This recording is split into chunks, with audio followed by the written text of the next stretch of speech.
The discovery the moon dust never settled properly in the low gravity. Lieutenant Marcus Webb watched it swirl outside the observation port, dancing in the weak sunlight that barely reached Luna Outpost 7. He'd been stationed here for 8 months, and the isolation was beginning to wear on him. "Marcus, could you check the power coupling on level 3? The voice crackled through his headset. Dr. Nadia Volkov, the base's lead scientist, sounded tired. They all were. "On my way," he replied, grabbing his toolkit. The lower levels always felt colder, though Marcus knew it was psychological.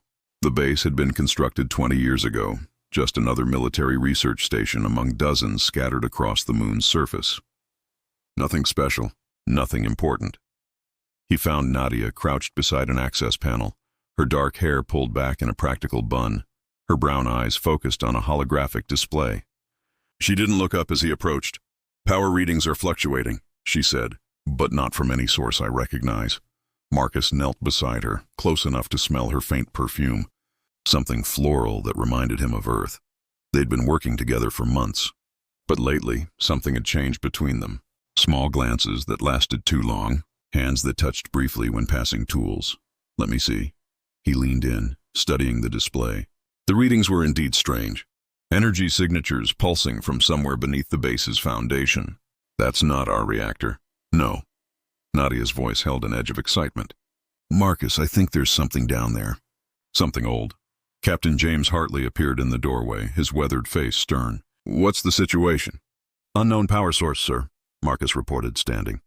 "Approximately 40 meters below our deepest level." Hartley frowned. "That's impossible. The base plans show solid rock." But Nadia was already pulling up geological surveys, her fingers flying across the interface. The original scans were superficial.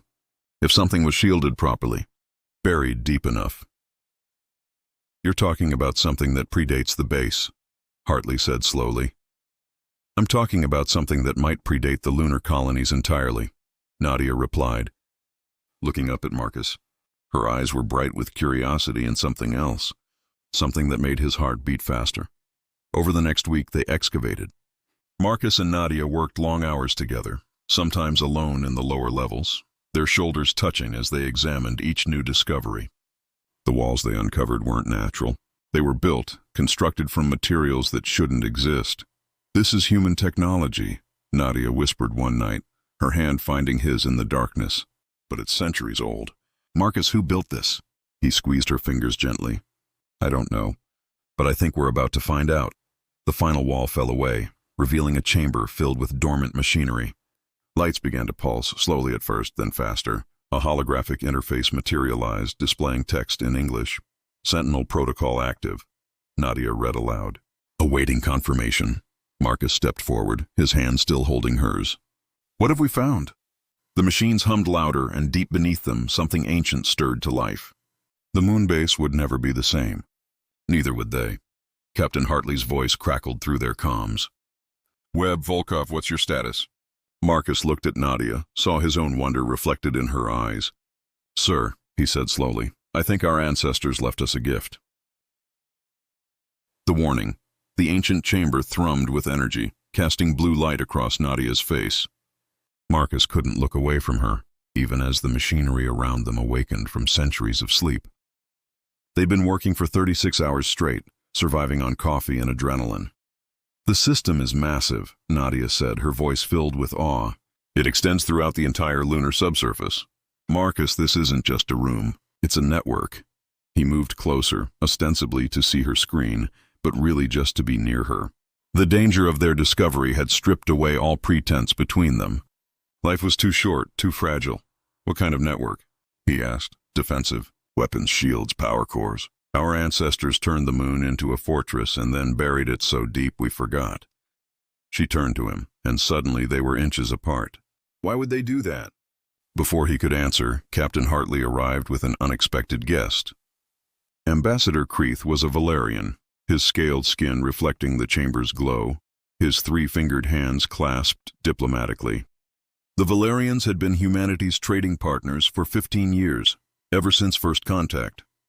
"Fascinating discovery," Creeth said smoothly, his eyes scanning the chamber, though troubling. Such military installations violate the Galactic Peace Accords. These predate the Accords by centuries, Hartley replied carefully. Marcus noticed how Creeth's gaze lingered on the weapon systems, memorizing layouts. Sergeant Diana Torres noticed too. She stood in the doorway, her hand resting casually on her sidearm, watching the ambassador with professional suspicion. That night, as Nadia worked to decode the system's full capabilities, a power surge erupted. Electricity arced across the chamber. Marcus tackled her, covering her body with his as energy weapons activated automatically, targeting the doorway where Creeth had been standing hours before. "Are you hurt?" he asked, still holding her close. "No, I'm fine." "Marcus, She looked up at him, her heart racing against his chest. "The system activated because it detected a threat scan. Someone was probing our defenses." "Creeth," Torres said from the doorway, helping them up. "I knew something was off. Ambassadors don't make surprise visits to remote bases." Hartley's face was grim. The Valerians were reconnaissance. "The question is, for what?" Nadia pulled up a holographic star map. "The system just broadcast a signal. Not to Earth. To every human colony within 100 light years. Marcus, it's a warning beacon. Our ancestors designed this to activate if humanity was threatened." Marcus felt ice in his veins. "What have we triggered?" The answer came 6 hours later. Long-range sensors detected a fleet. Not human, not friendly. Dozens of alien warships dropping from faster-than-light travel, surrounding the moon. "This is War Chief Draknor of the Valerian Armada." A harsh voice broadcast across all frequencies. "The human military installation violates our treaty. Surrender the moon base or we will take it by force." Marcus found Nadia in the command center, her face pale. "They were waiting," she said. "Creeth's visit was the trigger. They've been planning this. Can the old systems defend us?" Hartley demanded. "I don't know. I haven't fully activated them. If I do this wrong..." She looked at Marcus, fear and determination mixing in her eyes. He took her hand. "We trust you." "I trust you." She nodded, turning to the ancient interface. Her fingers moved across controls designed centuries ago, and the moon responded. Beneath them, weapons older than nations powered up. Shields materialized in space, shimmering energy barriers surrounding the base. The Valerian fleet opened fire, and the battle for Luna Outpost 7 began. Marcus pulled Nadia close as explosions rocked the base. "Whatever happens," he whispered, "I need you to know." "I know," she interrupted, kissing him fiercely. "I know." The fortress awakened fully, and the aliens learned their mistake too late. The siege the moon shook as Valerian plasma rounds hammered the shields. Marcus sprinted through corridors transformed by the awakening fortress, ancient armor plating sliding over modern walls, weapon ports opening like mechanical flowers. Private Tommy Chen stumbled beside him, the young soldier's face pale with terror and excitement. "Sir, what is this place?" "Something our great-grandparents built for a day they hoped would never come," Marcus replied, reaching the command center. "Looks like that day is here." Nadia stood at the central console, her hands moving like a conductor's as she channeled the fortress's power. Holographic displays surrounded her, showing dozens of weapon systems coming online. She looked exhausted, beautiful, terrified. "The fortress AI is requesting full authorization," she said without looking up. "Marcus, once I give this, there's no going back. The weapons will fire automatically. People will die." War Chief Draknor's fleet was in formation now, hundreds of ships preparing for a full assault. On screen, his reptilian face snarled with confidence. "Humans, you cannot win. Your little base is nothing against our armada." Marcus moved to Nadia's side, placing his hand over hers on the console. "Do it. Protect our people." She looked up at him, tears threatening. "Stay with me?" "Whatever happens. Always." He meant it with every part of his being. Nadia entered the authorization code. The fortress responded with a sound like thunder born underground. The moon's surface erupted. Weapon emplacements rose from craters thought natural, railguns that could punch through starship hulls. Energy cannons emerged from the darkness of lunar valleys, their targeting systems centuries ahead of modern technology. Point defense lasers created a web of light around the base. The first Valerian attack wave died before reaching effective range. Draknor's confident sneer vanished as his formation shattered. The ancient weapons tracked with inhuman precision, firing in patterns that anticipated his every tactical move. It was as if humanity's ancestors had studied Valerian warfare and designed every defense specifically to counter it. Impossible. Draknor hissed. How do they know our strategies? Below, in the fortress depths, Marcus held Nadia as she guided the defenses. Between firing solutions, he kissed her forehead, her cheeks, her lips. They whispered promises in the brief moments between impacts. When this is over, he said, I want everything with you. Real dates, actual sleep, a life. I want that too. She breathed against his neck. Tommy Chen proved himself that day. When a Valerian boarding party breached the outer rim, the young private led a defense that would be remembered for generations. He fought with the courage of those who finally understand what they're protecting. Technician Paulo Reeves kept the power flowing even as systems overloaded. In the reactor room, surrounded by both modern and ancient machinery, he rerouted energy manually. His hands burned by plasma leaks he refused to abandon. When a coolant line ruptured, threatening a cascade failure, Paulo sealed it with his own body. Marcus heard his last transmission. Keep her running, boss. Keep them all safe. The fortress weapons sang their ancient song. One by one, Valerian ships fell, their hulls no match for technology that had slept through centuries. Draknor watched his armada die and finally understood the truth. Humanity's ancestors hadn't just prepared for war. They'd prepared for this specific war, against this specific enemy. Someone long ago had known. Retreat, Draknor ordered, his voice breaking. All ships retreat! But Admiral Rebecca Stone's Earth fleet dropped from FTL at that moment, fresh reinforcements arriving in humanity's darkest hour. Her flagship, the Indomitable, took position above the fortress. War Chief Draknor, Stone's voice was cold iron. I believe we should talk. In the command center, Nadia collapsed into Marcus's arms, exhausted. The fortress powered down to standby mode, its purpose fulfilled. We won, she whispered. We survived. He corrected, holding her tight. Together. Outside, among the debris of the Valerian fleet, the message was clear. Humanity's long memory had teeth. The stand. The command center fell quiet as the last Valerian ship limped away. Marcus held Nadia, feeling her exhaustion in every trembling muscle. Around them, the ancient fortress hummed, settling into a watchful dormancy. Admiral Rebecca Stone materialized on the main screen, her silver hair and sharp features radiating authority. Behind her, the bridge of the Indomitable buzzed with activity. Lieutenant Webb, Dr. Volkov. Impressive work. Status report. Marcus straightened, though he kept one arm around Nadia. Fortress system stable, Admiral. Casualties minimal. We lost Technician Reeves in the reactor room. He saved us all. Stone's expression softened briefly. His sacrifice will be honored. Now, what exactly have you awakened down there? Nadia stepped forward, pulling up holographic schematics. Admiral, this fortress is part of a network. We're detecting similar energy signatures on Mars, Europa, Titan, and at least 20 other locations throughout the solar system. Our ancestors didn't just prepare one defense. They prepared dozens. Why? Stone demanded. Why build all this, and then hide it? Captain Hartley spoke from his position near the tactical display. Because they knew. Somehow our ancestors knew that first contact would eventually turn hostile.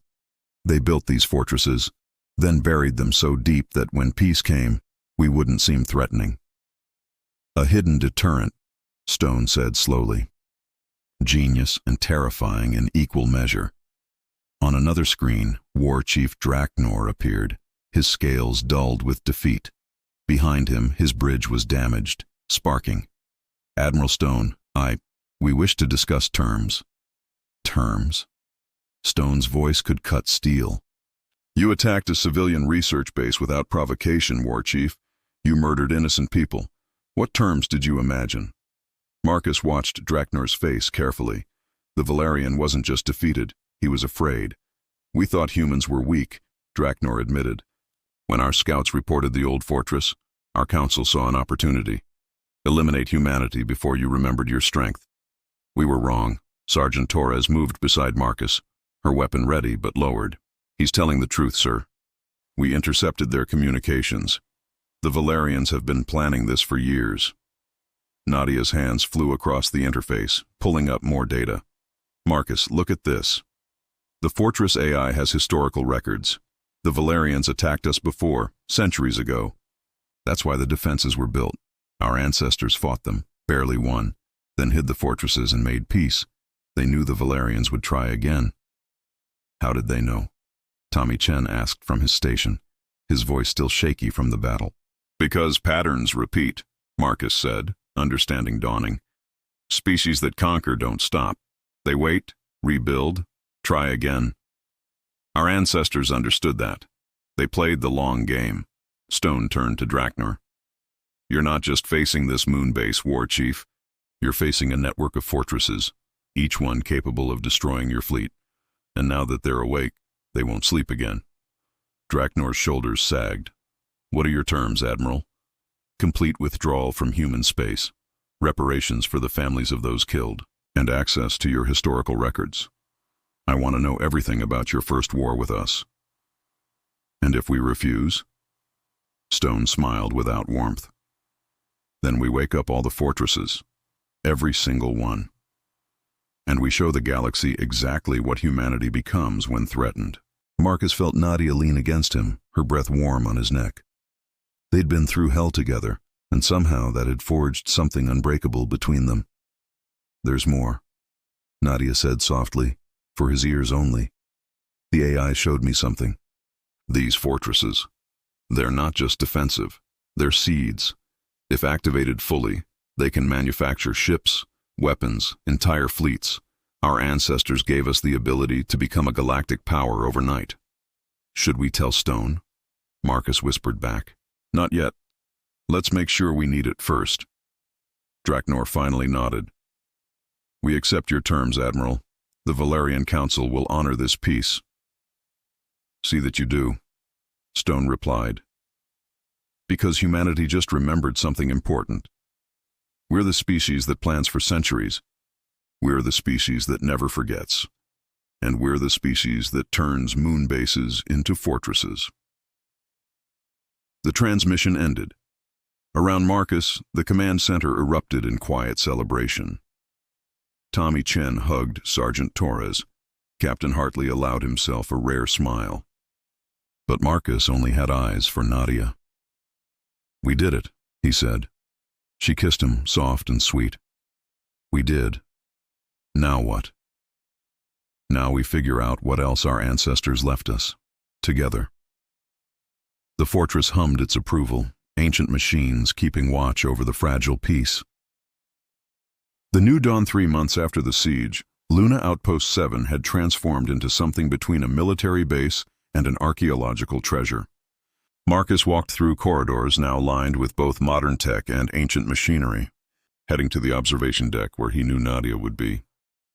He found her watching Earthrise, the blue planet cresting over the lunar horizon. She didn't turn as he approached, but she smiled when his arms wrapped around her from behind. Beautiful, isn't it? She murmured. You are, he replied, kissing her neck.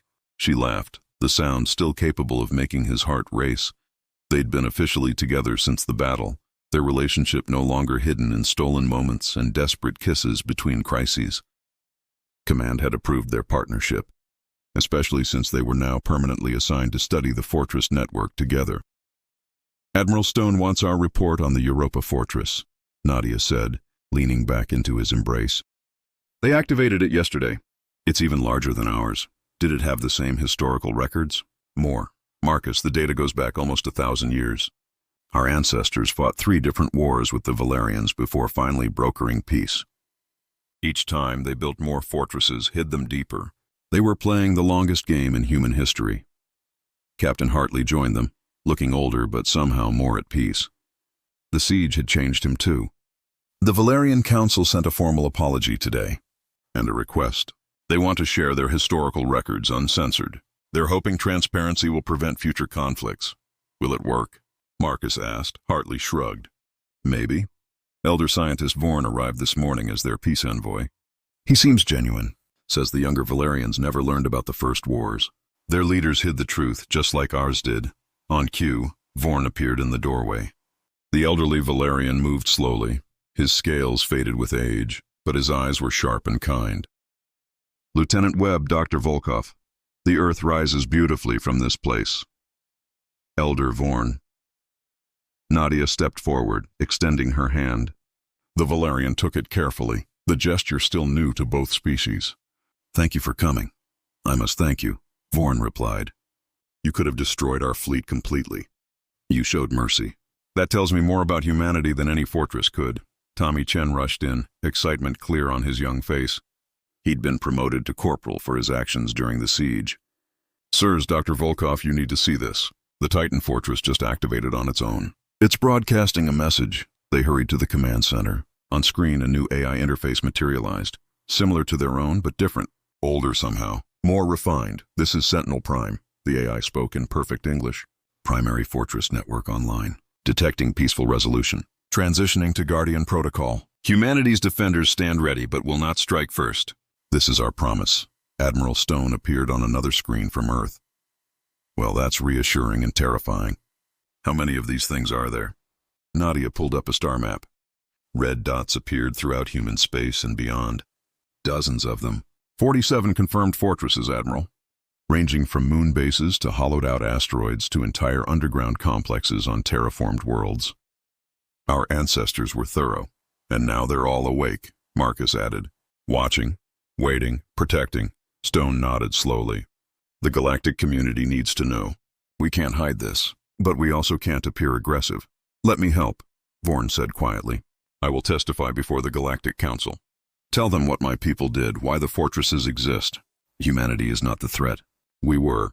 Over the following weeks, the truth spread across known space. Some species reacted with fear, others with respect. But all of them understood one thing. Humanity was no longer the newcomers, the weak link in galactic politics. They were the species that planned across centuries, that built defenses their own descendants would forget, that turned patience into power. Marcus and Nadia stood together on the observation deck one final time, before returning to Earth for their official ceremony. They were being awarded the Star of Valor, humanity's highest military honor. "Do you ever wonder what else they left us?" Nadia asked, her fingers intertwined with his. "Every day," Marcus admitted. "But I think that's the point. They left us tools, not instructions. The choice of what to become is ours." She turned in his arms, her eyes reflecting the Earth's blue light. "And what do you choose?" "I choose peace," he said simply. "I choose building instead of destroying. I choose a life with you, exploring what our ancestors gave us, making sure we use it wisely." "Good answer." She kissed him as Earth rose higher, beautiful and eternal. Behind them, the fortress hummed contentedly, its ancient vigil transformed from lonely waiting into purposeful watchfulness.